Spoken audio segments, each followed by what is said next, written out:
Welcome two movie island. आज हम देखने वाले हैं attorney at law she hulk के एपिसोड 2 को। पहले एपिसोड में हमें दिखाया था कि कैसे जेनिफर वॉल्टर शी हल्क बनी और कैसे उसने पब्लिकली पहली बार अपने आप को शी हल्क वाले अवतार में दिखाया। अगर आपने इस मूवी के पहले पार्ट को नहीं देखा है तो ऊपर दिए गए आई बटन पर क्लिक करके या डिस्क्रिप्शन में दिए गए लिंक पर क्लिक करके आप उस पार्ट को देख सकते हैं। अब सबने पहली बार जेनी को शी हल्क वाले रूप में देखा था तो सबके लिए ये ब्रेकिंग न्यूज बन चुकी थी। हर तरफ बस जेनी मतलब उसके हल्क वाले अवतार की चर्चा हो रही थी और यही लोगों ने उसको शी हल्क का नाम दिया। अब जेनी और उसकी बेस्ट फ्रेंड निकी एक बार में जाते हैं पर यहाँ उसे बहुत अजीब लग रहा था क्योंकि वहाँ भी शी हल्क के नारे लगाए जा रहे हैं। पर यहाँ उसकी बेस्ट फ्रेंड निकी उसे काफी मोटिवेट करती है और उसे शी हल्क में बदलकर अंदर जाने को कहती है। सारे शी हल्क का काफी जोर शोर से स्वागत करते हैं। अब जेनी और निकी शराब पीते पीते बात करते हैं कि उन्हें ये शी हल्क वाला नाम कुछ खास पसंद नहीं आ रहा क्योंकि ये नाम हल्क से कुछ मिलता जुलता है। अब इतने में वहाँ डेनिस आ जाता है। अब डेनिस जेनी से कहता है कि वो ये केस अपनी काबिलियत से नहीं बल्कि अपने इस शी हल्क वाले अवतार की वजह से जीती है। डेनी जेनी से पूछता है कि तुम शी हल्क कैसे बनी, पर इतने में वहाँ निकी आ जाती है और उसे डांट कर भगा देती है क्योंकि वो जेनी का अच्छा खासा मूड खराब कर रहा था।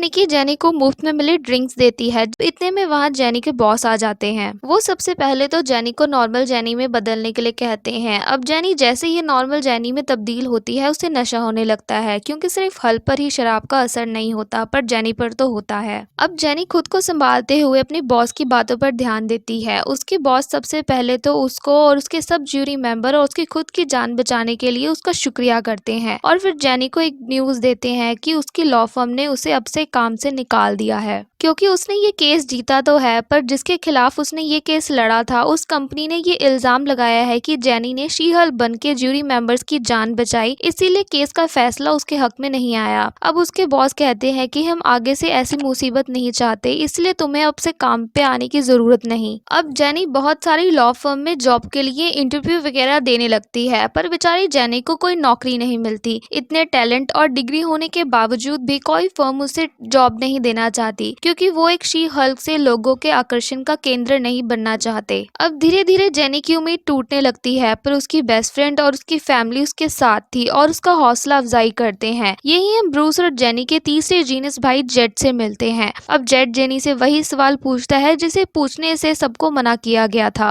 कि जेनी की नौकरी क्यों चली गई। वैसे अब जेड का प्रमोशन हो गया है और उसे मैनेजर बना दिया गया है। अब सारे परिवार वाले शी हल्क की तारीफ करने लगते हैं कि उसके बाल कितने अच्छे हैं और बात करते हैं कि जेनी अब बहुत ज्यादा मशहूर हो चुकी है। जिसके बाद हम जेनी और उसके पिता को बात करते हुए देखते हैं क्योंकि जेनी बहुत ज्यादा हताश हो गई है और उसे अपना अटर्नी वाला फ्यूचर खराब होते हुए दिख रहा है और वो लोगों की नजरों में गलत साबित हो रही है। उसे अपनी अटर्नी वाली जिंदगी वापस चाहिए। जेनी के पिता उसका हौसला बढ़ाते हुए कहते हैं कि एक ना एक दिन तो हल्क वाले अवतार को दुनिया के सामने आना ही था और तुमने तो लोगों की जान बचाई है ना कि उनका नुकसान किया है, इसलिए तुम्हें निराश होने की कोई जरूरत नहीं। जेनी अपने पिता से बात करके बहुत बेहतर महसूस करती है पर उसके पिता कहते हैं कि तुम्हें अब अपनी नई जिम्मेदारी यानी शी हल्क की जिम्मेदारी को भी साथ में निभाना होगा। अब अगले दिन जेनी बार में शराब पीते हुए अपनी जिंदगी में हो रहे उथल पुथल के बारे में अपने आप से बात कर रही होती है कि तभी वहाँ पर मिस्टर हॉलवे आते हैं।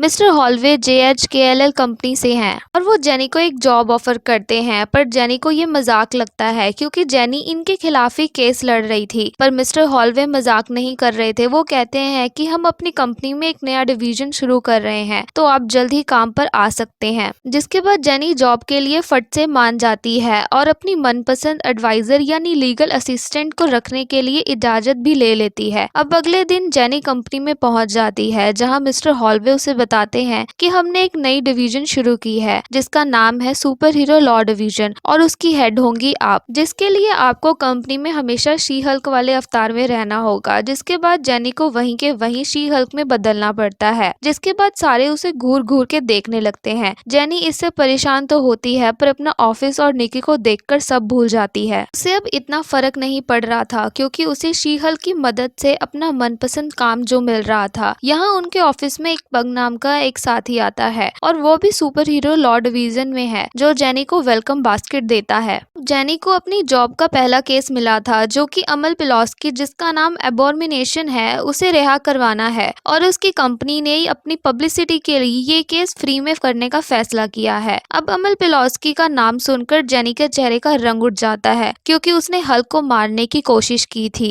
पर मिस्टर हॉलवे और एबॉर्मिनेशन खुद चाहते हैं कि ये केस जेनी ही लड़े और जेनी भी अपनी जिंदगी को वापस ट्रैक में लाने के लिए ये केस लड़ने के लिए तैयार हो जाती है। अब केस की इन्वेस्टिगेशन के दौरान वो एबॉर्मिनेशन से मिलने जेल जाती है। वहाँ एबॉर्मिनेशन को बहुत ही सिक्योरिटी और बड़े हाईफाई टेक्नोलॉजी के अंदर एक बहुत ही मजबूत चेम्बर के अंदर बंद करके रखा था। अब एबॉर्मिनेशन जेनी को ये यकीन दिलाने की कोशिश करता है कि वो पूरे तरीके से बदल गया है और वो कहता है कि मैंने अपने आप को इतना बदल लिया है कि अब मुझे एबॉर्मिनेशन में बदलने का मन ही नहीं करता। और वो अब जेनी को कन्विंस करने के लिए झूठ पे झूठ बोलता है कि जब हल्क ने तबाही मचा रखी थी तब अमेरिकी सरकार ने मुझे वो एबॉर्मिनेशन वाला सीरम मुझे लगाया ताकि मैं हल्क को तबाही करने से रोक सकूं। मुझे लगा कि मैं हीरो बनूंगा, पर असलियत में इसका उल्टा हुआ और देखो मुझे कहाँ लाकर बंद कर दिया गया। मैं बस अपने 7 दोस्तों के साथ, जिन्हें मैं इसी जेल में मिला था, उनके साथ अपनी बची हुई जिंदगी आराम से बिताना चाहता हूँ। पर हम सबको पता है कि ऐसा कुछ नहीं करने वाला, बल्कि एबॉर्मिनेशन बनने से बहुत समय के पहले से ही वो ऐसे उल्टे काम करते आया है। जेनी उसकी बातों से थोड़ा कन्विंस हो गई थी, पर वो ये केस लड़ने से पहले कुछ देर और सोचना चाहती है और इसीलिए अपने भाई हल्क से एक बार पूछना सही समझती है। पहले तो वो हल्क को नई जॉब के बारे में बताती है। अब जेनी ये केस लड़ना चाहती है और डरी हुई है कि कहीं उसका भाई हल्क उसको ये केस लड़ने से मना ना कर दे, इसीलिए वो सारी की सारी बात एक साथ बताने लगती है। पर हल्क उसे शांत करता है और उसको कहता है कि मैंने भी एबॉर्मिनेशन को कब का माफ कर दिया है, क्योंकि पहले तो वो लड़ाई बहुत पहले हुई थी और दूसरा उसने मुझे बहुत पहले एक सॉरी लेटर भी भेजा था। अब जेनी ये सुनकर बहुत खुश होती है कि हल्क भी वही चाहता है जो वो खुद चाहती है। अब हल्क को जेनी बताती है कि लोगों ने जेनी को शी हल्क का नाम दिया है और वो ये सोचकर हंसता है कि जज के सामने अब जेनी अपने आप को she hulk attorney at law कह के प्रेजेंट करेगी। अब यहाँ हमें दिखाया जाता है कि हल्क एक स्पेस जेट में बैठे कहीं दूर ब्रह्मांड में कहीं निकला है। इसके बाद जेनी मिस्टर हॉलवे को फोन करके ये पक्का करती है कि वो एबॉर्मिनेशन का केस लड़ेगी, जिसके बाद वो एक बैड न्यूज को देखती है कि एबॉर्मिनेशन जेल तोड़कर भाग गया था। और अब जेनी इस मामले को कैसे संभालने वाली है ये हम अगले एपिसोड में देखेंगे। एपिसोड के लास्ट में हम जेनी को अपने परिवार की मदद करते हुए देखते हैं, जैसे कार उठाना, पानी की बोतल उठाना और टीवी लगाना। और चाहे तुम सुपर हीरो क्यों ना हो, घर का काम तो करना ही पड़ेगा, है ना। और यहीं ये एपिसोड खत्म हो जाता है। अगर आपको ये मूवी अच्छी लगी तो वीडियो को लाइक करें और ऐसी ही अमेजिंग वीडियो को देखने के लिए चैनल को सब्सक्राइब करके बेल आइकन को बजाना ना भूलें। अगर आपने हमारी पिछली वीडियो को नहीं देखा है तो वीडियो को देखने के लिए स्क्रीन पर दिए गए वीडियो को क्लिक कर उन वीडियो को भी एंजॉय करें।